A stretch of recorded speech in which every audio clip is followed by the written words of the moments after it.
आपका यूनिक प्रज्ञान यूट्यूब परिवार में हार्दिक स्वागत है, वंदन है, अभिनंदन है। प्यारे साथियों, टीजीटी, पीजीटी, जीआईसी प्रवक्ता, एलटी ग्रेड आदि विभिन्न प्रतियोगी परीक्षाओं की अगर आप तैयारी कर रहे हैं तो आपके लिए प्रैक्टिस सेट होने वाला है काफी लाभकारी। इस प्रैक्टिस सेट को हल करना प्रारंभ करें इससे पूर्व अगर वीडियो को पहली बार देख रहे हैं अथवा चैनल पर नए हैं तो कृपया चैनल को सब्सक्राइब कर लें और बगल में बने हुए बेल आइकन से ऑल बटन को प्रेस करें, जिससे कि आने वाले नए वीडियो का नोटिफिकेशन आपको सबसे पहले मिल सके। तो बिना समय गंवाए प्रारंभ करेंगे पाठचर्या। और पाठचर्या का पहला प्रश्न आप तक पहुंचे इससे पूर्व वीडियो को लाइक करके दोस्तों में शेयर कर दीजिए, क्योंकि आप वीडियो को देखने के बाद लाइक करना और शेयर करना भूल जाते हैं। फटाफट सेशन को लाइक कर दीजिए और प्रारंभ करते हैं पाठचर्या और देखते हैं आज की पाठचर्या का पहला प्रश्न। चित्रशाला रचना है। चित्रशाला रचना के रचनाकार कौन है, इसका आपको जवाब बताना है।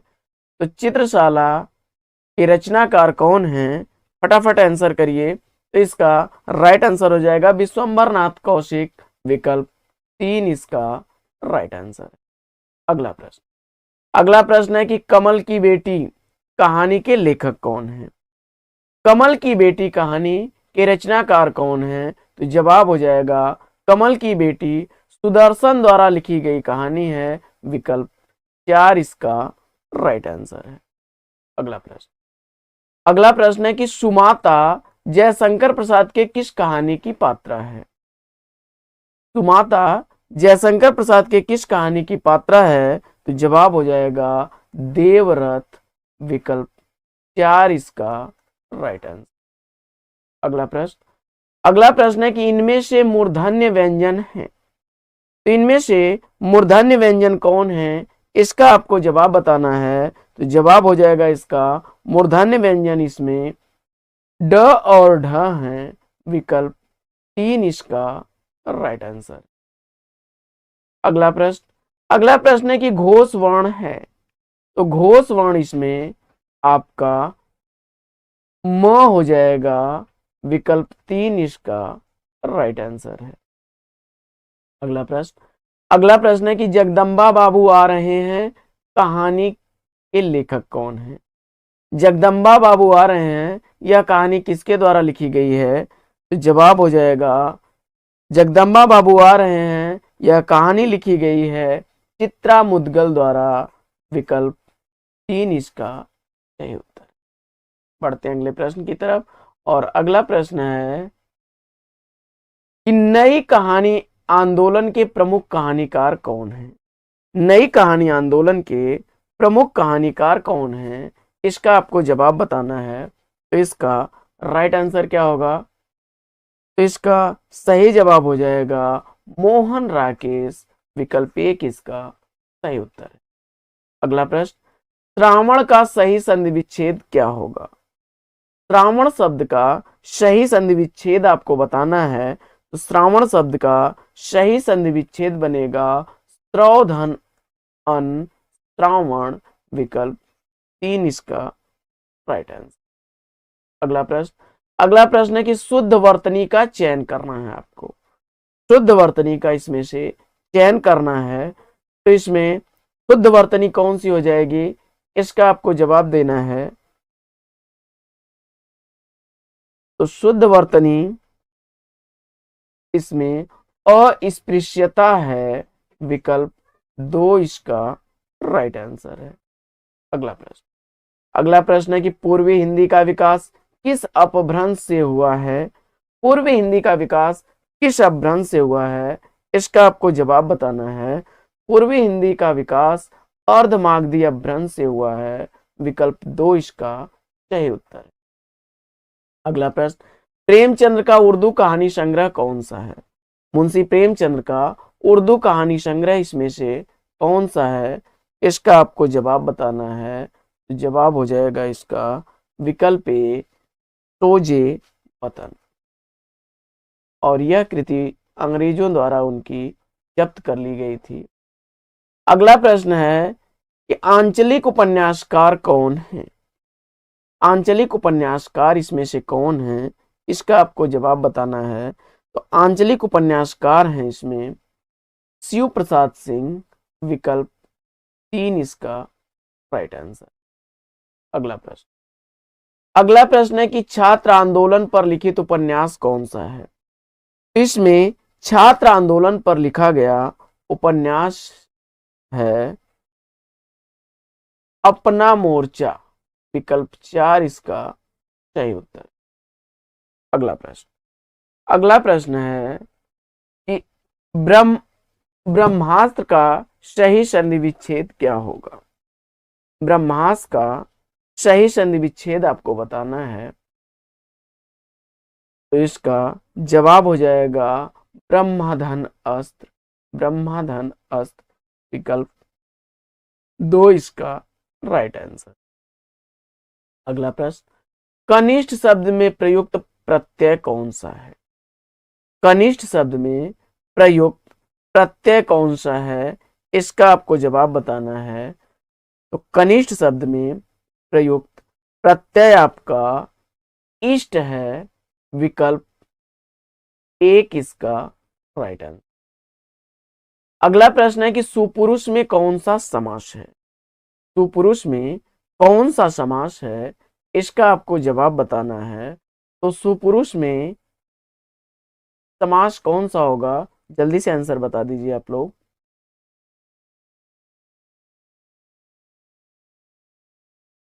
तो सुपुरुष शब्द में आपका कर्मधारय समास है।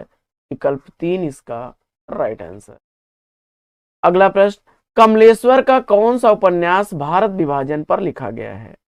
कमलेश्वर द्वारा लिखा गया इसमें से कौन सा उपन्यास भारत विभाजन पर लिखा गया है, तो जवाब इसका राइट आंसर क्या होगा, कितने पाकिस्तान। विकल्प 3 इसका सही उत्तर है। अगला प्रश्न। राजेंद्र यादव के किस उपन्यास पर फिल्म बनी थी। राजेंद्र यादव के किस उपन्यास पर फिल्म बनी थी, तो जवाब हो जाएगा सारा आकाश। विकल्प 3 इसका राइट आंसर। अगला प्रश्न है कि यह पथ बंद था उपन्यास का नायक कौन है। यह पथ बंद था उपन्यास का नायक कौन है, तो जवाब हो जाएगा ऑप्शन 1 3। अगला प्रश्न। अगला प्रश्न है कि कौन सा शब्द देशज नहीं है। इनमें कौन सा शब्द देशज नहीं है, इसका आपको जवाब बताना है। यानी तत्सम शब्द आपको इसमें बताना है कौन सा है। तो पुष्कर शब्द जो आपका है यह तत्सम शब्द है। विकल्प 3 इसका राइट आंसर है। जबकि ढिबरी, पगड़ी और ढोर ये देशज शब्द होते हैं। ऐसे शब्द जिनकी उत्पत्ति का पता नहीं होता और ग्रामीण अंचल में प्रयोग में आते हैं, देशज शब्द कहलाते हैं। अगला प्रश्न। अगला प्रश्न है कि दो पर्वतों के बीच की भूमि। दो पर्वतों के बीच की भूमि के लिए एक शब्द आपको चयन करना है। दो पर्वतों के बीच की भूमि जो होती है उसे उपत्यका कहते हैं। विकल्प 2 इसका राइट आंसर।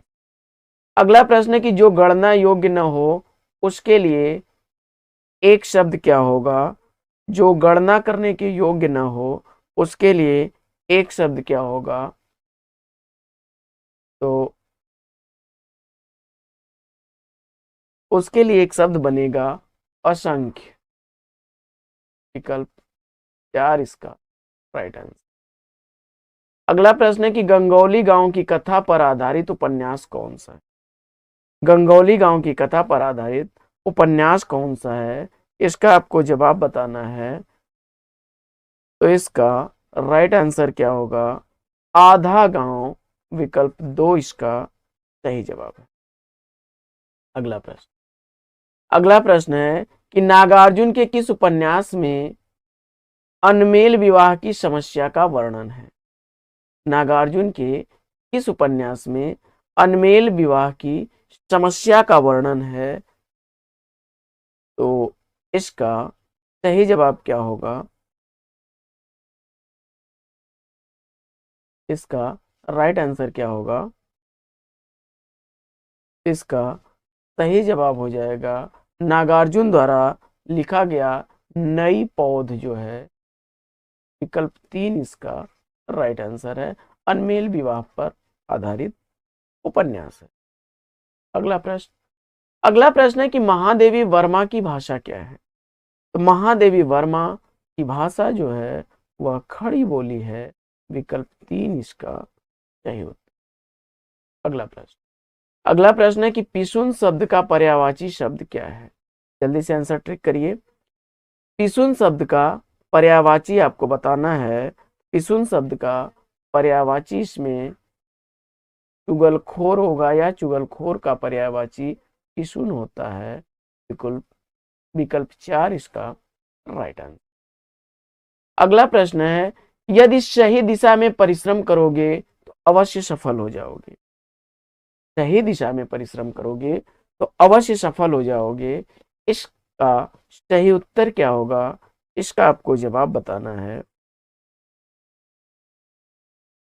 तो इसका राइट आंसर हो जाएगा, यह मिश्रित वाक्य है। विकल्प 2 इसका राइट आंसर। अगला प्रश्न है, शुद्ध वाक्य इसमें कौन सा है। इसमें शुद्ध वाक्य कौन सा है, इसका आपको जवाब बताना है। तो इसमें शुद्ध वाक्य आपका बनेगा,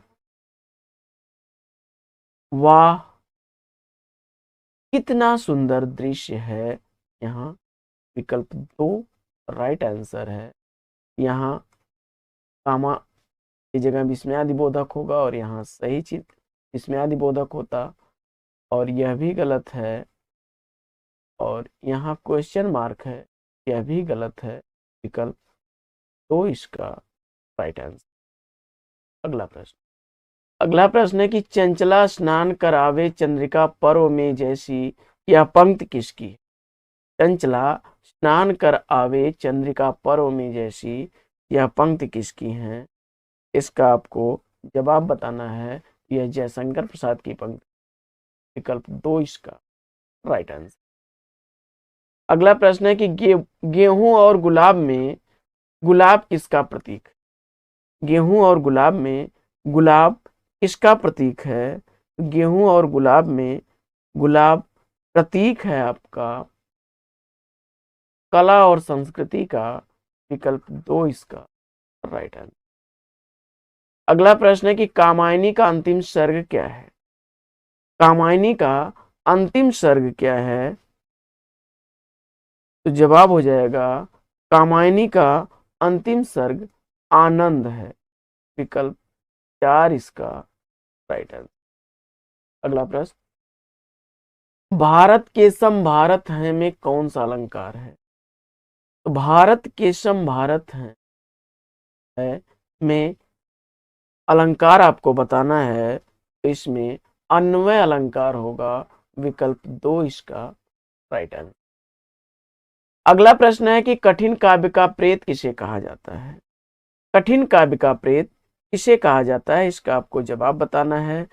कठिन काव्य के प्रेत के नाम से जाने जाते हैं केशव दास। विकल्प 4 इसका राइट आंसर। अगला प्रश्न है कि पीली आंधी के लेखक कौन है। पीली आंधी कृति के लेखक कौन है। पीली आंधी कृति प्रभा खेतान की रचना है। विकल्प 1 इसका राइट आंसर। अगली रचना, उपनिवेश में स्त्री किसकी रचना है। उपनिवेश में स्त्री, यह रचना प्रभा खेतान की रचना है। विकल्प 1 इसका सही उत्तर। अगला प्रश्न है कि आंसू क्या है।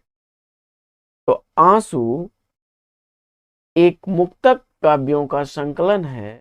मुक्तक काव्य संकलन है। विकल्प 1 इसका सही उत्तर।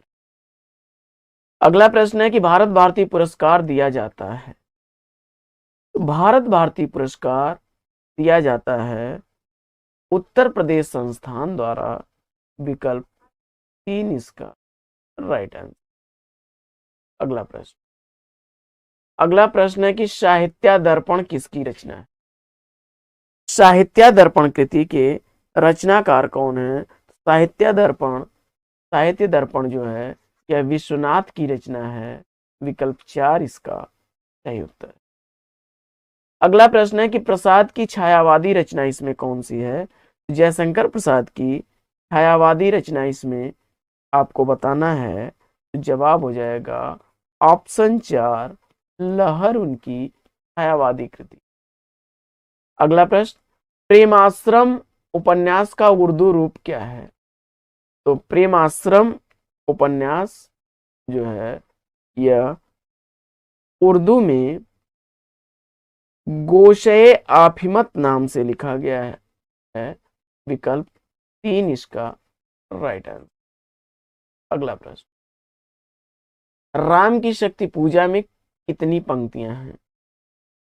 राम की शक्ति पूजा में कितनी पंक्तियां हैं।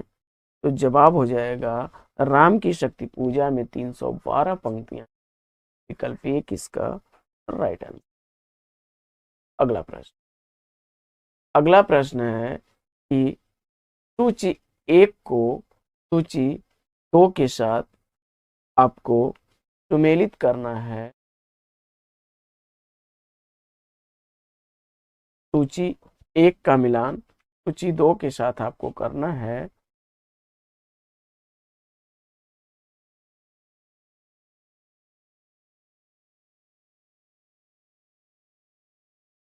तो रचना दी गई है, रचना के साथ सुमेलित कर लीजिए। आप लोग फटाफट सुमेलित करिए। अधखिला फूल जो है इसके रचनाकार अयोध्या सिंह उपाध्याय हरिऔध हैं। इसका विकल्प 2 बन जाएगा। रहस्य कथा बालकृष्ण भट्ट की रचना है। इसका विकल्प 1 बन जाएगा। और मातृ मंदिर कृति जो है इसके रचनाकार हरिकृष्ण प्रेमी हैं। विकल्प इसका 4 हो जाएगा। और नीली झील कृति के रचनाकार कमलेश्वर हैं। विकल्प 3 इसका हो जाएगा। तो इसका 2, 1, 4, 3 यही विकल्प सही हो जाएगा। पढ़ते हैं आगे और देखते हैं अगला प्रश्न। अगला प्रश्न है कि हिंदी में काव्य भाषा परक समीक्षक का नाम क्या है। हिंदी में काव्य भाषा परक समीक्षक का नाम आपको बताना है। तो इसका सही उत्तर क्या होगा। ऑप्शन 3, राम स्वरूप चतुर्वेदी। विकल्प 3 इसका राइट आंसर। अगला प्रश्न, अगला प्रश्न है कि कुंदन को रंग फीको लगे झलके अति अंगनी चारु गोराई पंक्ति किस कवि की। यह पंक्ति लिखी गई है मतीराम द्वारा। विकल्प 3 इसका सही उत्तर। अगला प्रश्न, विभत्स रस का स्थायी भाव क्या होगा। विभत्स रस का स्थायी भाव आपको बताना है। विभत्स रस का अस्थाई भाव होता है विस्मय। बिल्कुल गलत जवाब। विभत्स रस का जो है जुगुप्सा होता है, ध्यान दीजिएगा। विकल्प 3 इसका राइट आंसर है। और वीर रस का उत्साह होता है, करुण रस का शोक होता है। अगला प्रश्न, दोहा किस प्रकार का मात्रिक छंद। दोहा किस प्रकार का मात्रिक छंद है। तो दोहा जो है यह अर्ध सममात्रिक छंद है। विकल्प 3 इसका राइट आंसर। अगला प्रश्न है कि भाषा की प्रमुख प्रकृति कौन सी है। तो भाषा की प्रमुख प्रकृति आपको बताना है। तो इसमें भाषा की प्रमुख प्रकृति आपकी हो जाएगी जटिलता से सरलता की ओर। विकल्प 2 इसका राइट आंसर। अगला प्रश्न है कि नारी तुम केवल श्रद्धा हो। इन पंक्ति में कौन सी शब्द शक्ति है। तो नारी तुम केवल श्रद्धा हो यह व्यंजना शब्द शक्ति का उदाहरण है। विकल्प 3 इसका राइट आंसर। अगला प्रश्न, अगला प्रश्न है कि वामन दास किस उपन्यास का पात्र है।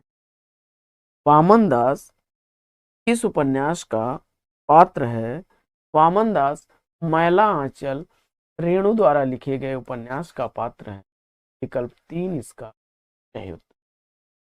अगला प्रश्न है कि छायावाद को छायावाद नाम किसने दिया? छायावाद को छायावाद नाम देने वाले हैं मुकुटधर पांडे। विकल्प 3 इसका राइट आंसर। अगला प्रश्न है कि राम कुमार वर्मा की प्रथम एकांकी कौन सी है? राम कुमार वर्मा द्वारा लिखी गई प्रथम एकांकी कौन सी है? तो राम कुमार वर्मा द्वारा लिखी गई पहली एकांकी बादल की मृत्यु है। विकल्प 3 इसका सही जवाब। अगला प्रश्न है कि देश पत्रिका के संपादक कौन थे? देश पत्रिका के संपादक कौन थे? जवाब हो जाएगा आचार्य रामचंद्र शुक्ल। विकल्प 1 इसका राइट आंसर। अगला प्रश्न है कि इंडियन इन कालिदास किसकी कृति है? India in Kalidas India in Kalidas किसकी कृति है? इंडिया इन कालिदास कृति के रचनाकार हैं भगवत शरण उपाध्याय। विकल्प 2 इसका सही उत्तर। अगला प्रश्न है हिंदी साहित्य की प्रथम रचना इसमें से कौन सी है? तो हिंदी साहित्य की प्रथम रचना इसमें देवसेन कृत श्रावकाचार है।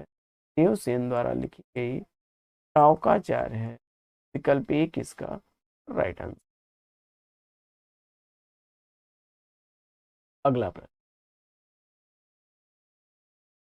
अगला प्रश्न है गुसाई दत्त किसका मूल नाम था? तो गुसाई दत्त मूल नाम था प्रकृत के सुकुमार कवि सुमित्रानंदन पंत जी का। विकल्प 1 इसका राइट आंसर। अगला प्रश्न है कि मति शब्द का खष्टी द्विवचन रूप क्या होगा? मति शब्द का खष्टी द्विवचन रूप क्या होगा? तो इसका जवाब हो जाएगा विकल्प 1 मतयो। विकल्प 1 इसका राइट आंसर। आइए बढ़ते हैं अगले प्रश्न की तरफ और देखते हैं प्रश्न संख्या 57। मेरे जीवन का आज मुख तेरी छाया से हो मिलाप पंक्ति के रचनाकार कौन? मेरे जीवन का आज मुख तेरी छाया से हो मिलाप यह पंक्तियां लिखी गई हैं महादेवी वर्मा द्वारा। विकल्प 2 इसका राइट आंसर। अगला प्रश्न है कि विधिलिंग का अर्थ क्या? तो विधिलिंग का अर्थ होता है उपदेशात्मक अर्थ में। विकल्प 1 इसका सही उत्तर। अगला प्रश्न है कि हमारी पीढ़ी पत्रिका का संपादन इसमें से किसने किया? तो हमारी पीढ़ी पत्रिका का संपादन करने वाले इसमें हैं केदारनाथ सिंह। विकल्प 1 इसका राइट आंसर। अगला प्रश्न है कि रक्त कमल की रचनाकार कौन? रक्त कमल कृति के रचनाकार कौन है? इसका आपको जवाब बताना है। तो रक्त कमल कृति के रचनाकार लक्ष्मी नारायण लाल हैं। विकल्प 1 इसका राइट। शब्दकोश के अनुसार इसमें सबसे पहले अंकन आएगा क्योंकि अंक के बाद इसमें किसका है? क्रम संख्या 61 का सही जवाब आपने आचार्य हजारी प्रसाद द्विवेदी विकल्प ए को चुना कर आंसर। अगला प्रश्न है कि मैथिली की प्रथम गद्य कृति कौन सी है? क्रम संख्या 62 का सही जवाब आपने वर्ण रत्नाकर विकल्प सी को चुना। राइट आंसर है आपका। पढ़ते हैं आगे और देखते हैं अगला।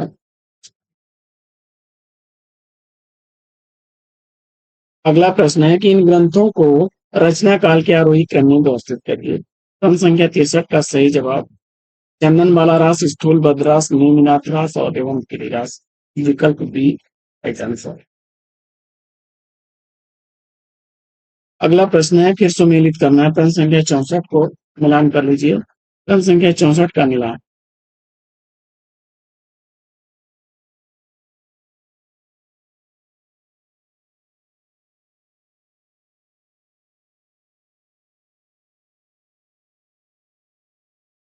रसराज मतिराम, रसविलास देव, अलंकार ब्रह्मभंजन ग्वाल कवि और रस पीयूष जगन्नाथ।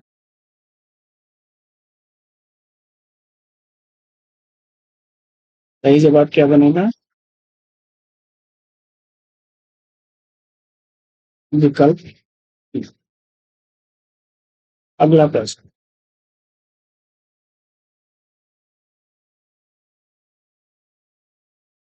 प्रश्न संख्या 65।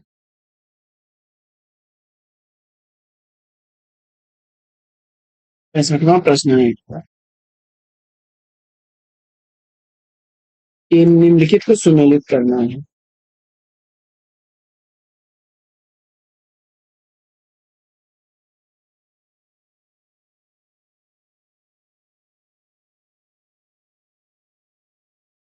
पत्रा ही तिथि पाइये, वह घर के चौपास, यह बिहारी की पंक्ति है।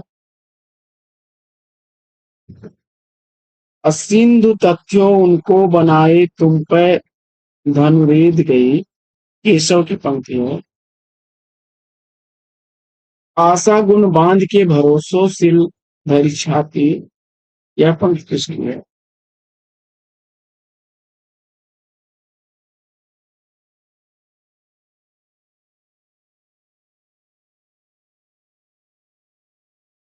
तो यह पंक्ति है, आशा गुण बांध के भरोसों सिल धरि छाती।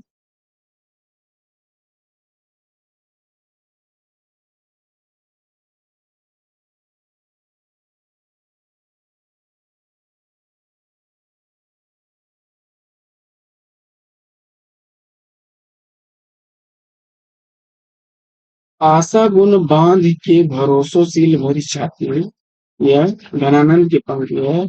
अछीन पीताम्बर कमर तय, सुविधा दय मीड़ कपोलन, कपोलन रोरी, यह पंक्ति पद्माकर की।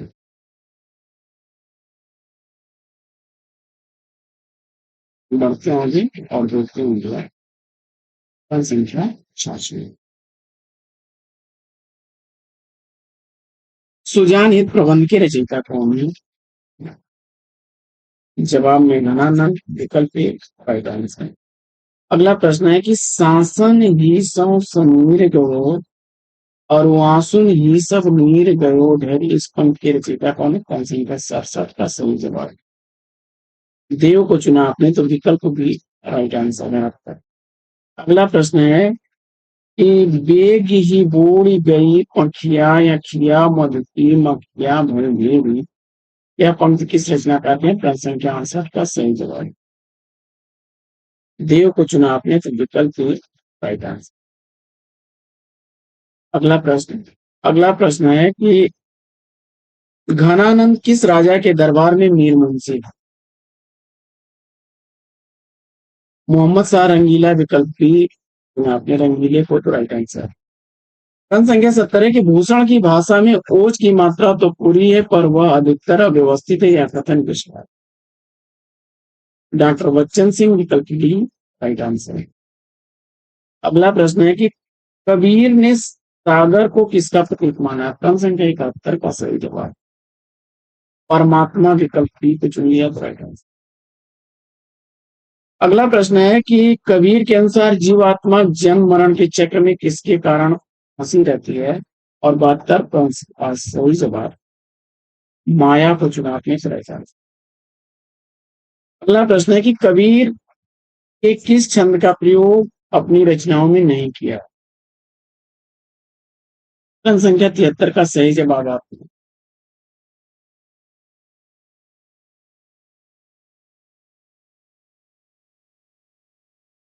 सवैया छंद, विकल्प सी को चुना तो राइट आंसर।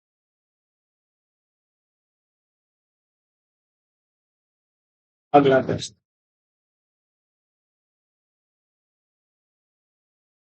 अगला प्रश्न है कि भक्त की कर्म भावना का आधार?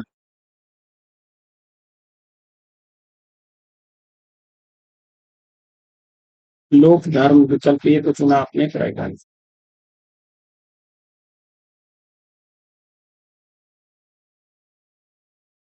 अगला प्रश्न है,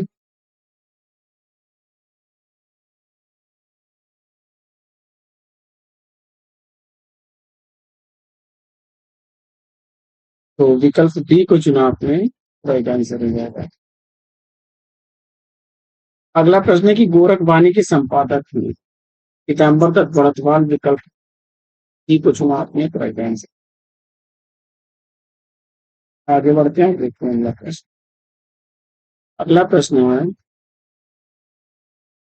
कि जैन मत का प्रभाव प्रमुख रूप से रहा है।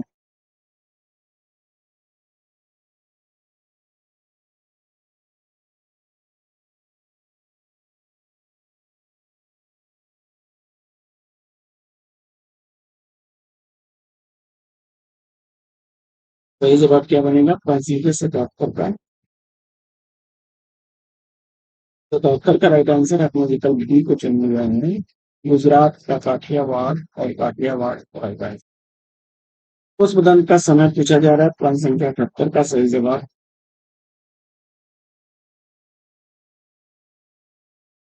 पुष्पदंत का समूह।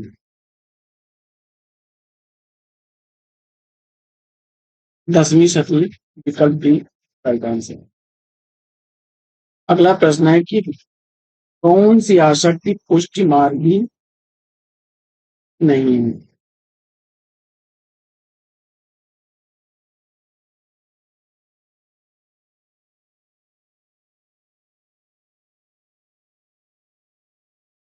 सही जवाब आपने भावाशक्ति विकल्प डी को चुना था। अगला प्रश्न है कि रघुवीर सहाय इस पत्रिका के संपादन से जुड़े हुए नहीं थे, संख्या 80 का सही जवाब, हंस को चुन लिया आपने, तो राइट आंसर। अगला प्रश्न है कि आत्मजयी का नायक,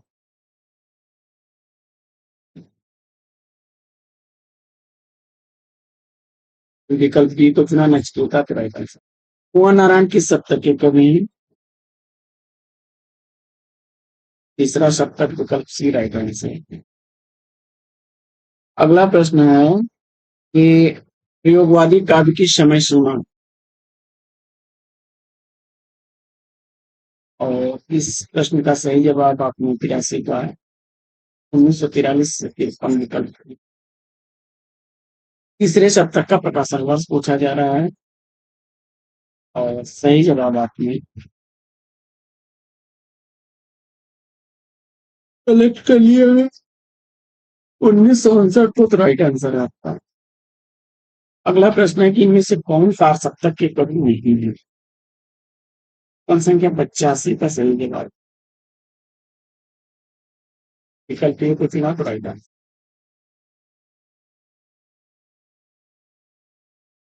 जैन कवि होने के कारण केदारनाथ अग्रवाल के काव्य में क्या उपलब्ध है? तो ग्रामीण प्रकृति, गांव देहात की गरीबी और लोगों का सहार, विकल्प डी रहेगा। अगला प्रश्न है कि इनमें से किस पत्रिका के संपादन से रघुवीर सहाय नहीं जुड़े रहे? क्रम संख्या 87 का सही जवाब आपने विकल्प डी को चुना है, नया ज्ञान है। अगला प्रश्न है कि राधा बनकर धरती नाची, नाचा हसमुख, कृषक सांवरिया, इन पंक्तियों के रचयिता कौन है? का संख्या 88 का सही जवाब, केदारनाथ अग्रवाल, विकल्प ए को चुना। अगला प्रश्न है आपका कि व्यंग का स्वर किस काव्य संग्रह में?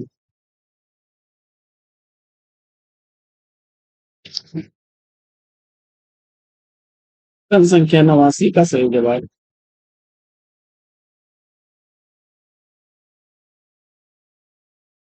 फूल नहीं रंग बोलते हैं, युग की गंगा और नृत्य के बादल, सभी विकल्प डी को चुना, तो राइट आंसर। कुशल विलास के रचनाकार देव को चुन करके राइट आंसर दिया आपने। आगे बढ़ते हैं और देखते हैं अगला प्रश्न। छत्र प्रकाश के रचनाकार कौन है?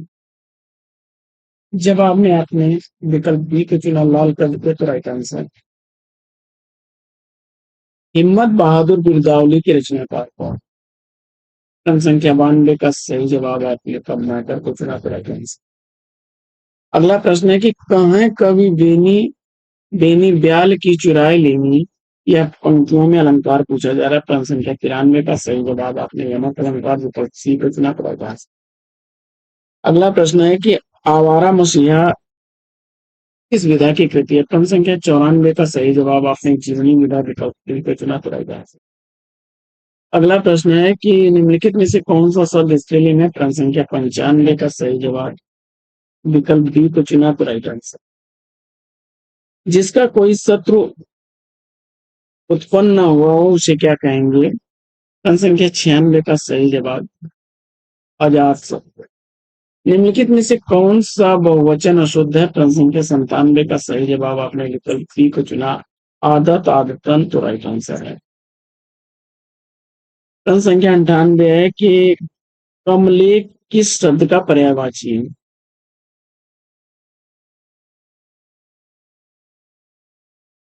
विकल्प सी राइट आंसर। अगला प्रश्न, निम्नलिखित में से कौन सा शब्द कुशल का पर्यायवाची नहीं है। प्रश्न संख्या 99 का सही जवाब विकल्प डी को चुना तो राइट आंसर है। अगला प्रश्न है कि निम्नलिखित में से मितभाषी का विलोम क्या बनेगा। प्रश्न संख्या 100 का सही जवाब विकल्प ए को चुन लिया आपने तो राइट आंसर है।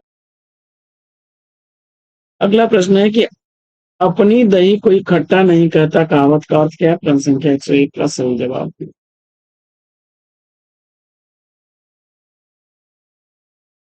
अपनी वस्तु में दोष न दिखाई देना विकल्प बी को चुना तो राइट आंसर है। आगे बढ़ते हैं और देखते हैं अगला प्रश्न। अगला प्रश्न आपका है कि छठी का दूध या आ जाना मुहावरे का अर्थ क्या होगा। प्रश्न संख्या 102 का सही जवाब होश हवास उड़ जाना विकल्प सी को चुना आपने तो राइट आंसर है। अगला प्रश्न है कि छायावाद की समय सीमा क्या है। प्रश्न संख्या 103 का सही जवाब विकल्प डी को चुन लिया आपने तो राइट आंसर है। अगला प्रश्न, किसी बात को बढ़ा चढ़ाकर कहना वाक्यांश के लिए एक शब्द क्या बनेगा। प्रश्न संख्या 104 का सही जवाब अतिशय। इसमें से दूसरे शतक के कवि कौन है।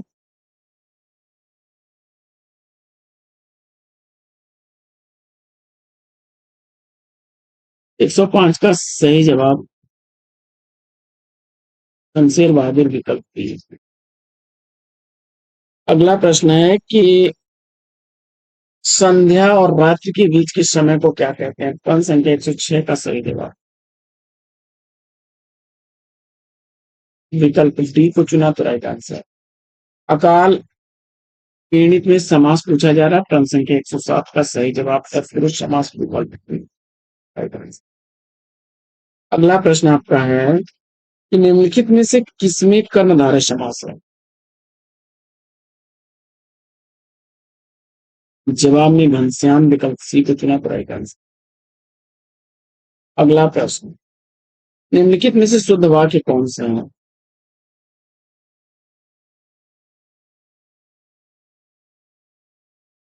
तो विकल्प डी को चुना आपने तो राइट आंसर।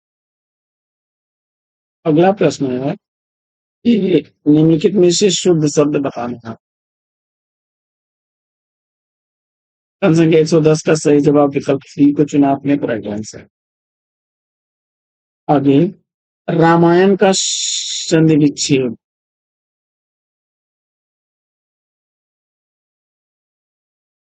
राम धन ओम रामायण विकल्प। अगला प्रश्न है इनमें से कौन सी पत्रिका के संस्थापक अग्रणी जी थे।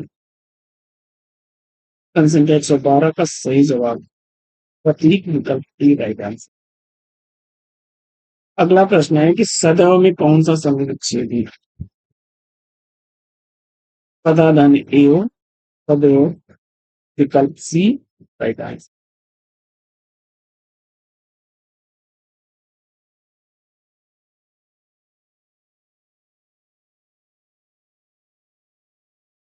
निम्नलिखित में से कौन सा शब्द अशुद्ध है। विकल्प ए राइट आंसर। अगला प्रश्न है कि निष्ठुर शब्द में कौन सी संधि है? विसर्ग शामिल नहीं है ना। अगला प्रश्न है कि निम्नलिखित में से भवभूति का नाटक पूछा जा रहा है, नहीं है। और जवाब में आपने मृच्छकटिकम शुद्रक का है। आगे अगला प्रश्न है कि किस कवि ने अपनी महाकाव्य को श्रृंगार मृता तीतगु श्रृंगार रूपी अमृत का चंद्रमा कहा है? शुद्रक विकल्प डी राइट आंसर। अगला प्रश्न है कि भवभूति का जन्म समय पूछा जा रहा है। प्रश्न संख्या 118 का सही जवाब आपने 8वीं शताब्दी विकल्प डी राइट। अगला प्रश्न है कि सहसा विदती क्रियाम अविवेक परम पदा पद पद पंक्ति किस की?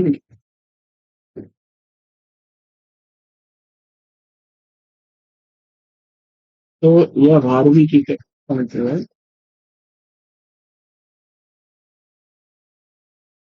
अगला प्रश्न है कि निम्नलिखित में से द्विगु समास का उदाहरण है।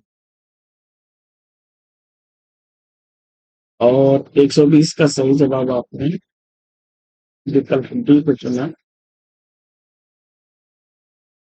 Right answer. अगला प्रश्न अगला प्रश्न है कि आंग्ल भाषा में लिखा गया हिंदी साहित्य का स्केच ऑफ हिंदी लिटरेचर के लेखक कौन है? विकल्प ए पे चुना आपने पादरी एडविन बुच को। तो राइट आंसर। अगला प्रश्न है कि आचार्य रामचंद्र शुक्ल ने शब्द सागर में निम्नलिखित में से किस शीर्षक लेख को परिवर्तित और परिमार्जित कर हिंदी साहित्य का इतिहास लिखा था? तब हिंदी साहित्य का विकास। विकल्प सी को चुना। तो राइट आंसर है। अगला प्रश्न है कि हिंदी साहित्य इतिहास के कवियों को अंक देने वाली प्रणाली किस इतिहासकार से मानी जाती है? जॉर्ज ग्रियर्सन को चुना आपने। तो राइट आंसर। अगला प्रश्न है कि पुरानी अपभ्रंश प्राकृत और प्राकृत से मिलती है और पिछली पुरानी हिंदी से भाषा के संदर्भ में यह कथन किसका है? पुरानी अपभ्रंश संस्कृत और प्राकृत से मिलती है और पिछली पुरानी हिंदी से भाषा के संदर्भ में यह कथन किसका है? जवाब में आपने चंद्र शर्मा उंडेरी विकल्प की को चुना था। और अगला प्रश्न है कि ब्राह्मण ब्रह्मा के मुख से उत्पन्न हुए थे, कुछ चतुर और धूर्त लोगों द्वारा गढ़ी गई कपोल कल्पना है। गढ़ी गई कपोल कल्पना है, इसमें ब्राह्मणों की भर्त्सना किसने की है? जनसंख्या 125 का सही जवाब आपने राफा विकल्प सी को चुने। राइट आंसर है। साथियों, प्रैक्टिस सेट कैसा लगा कमेंट्स करके जरूर बताइए। आज की इस प्रैक्टिस सेट में लेंगे यहीं पर विराम। फिर मिलते हैं आपसे अगले वीडियो में एक नए टॉपिक एक नए अंदाज में। तब तक के लिए लोग आपसे विदा। आपका जीवन मंगलमय हो। Just of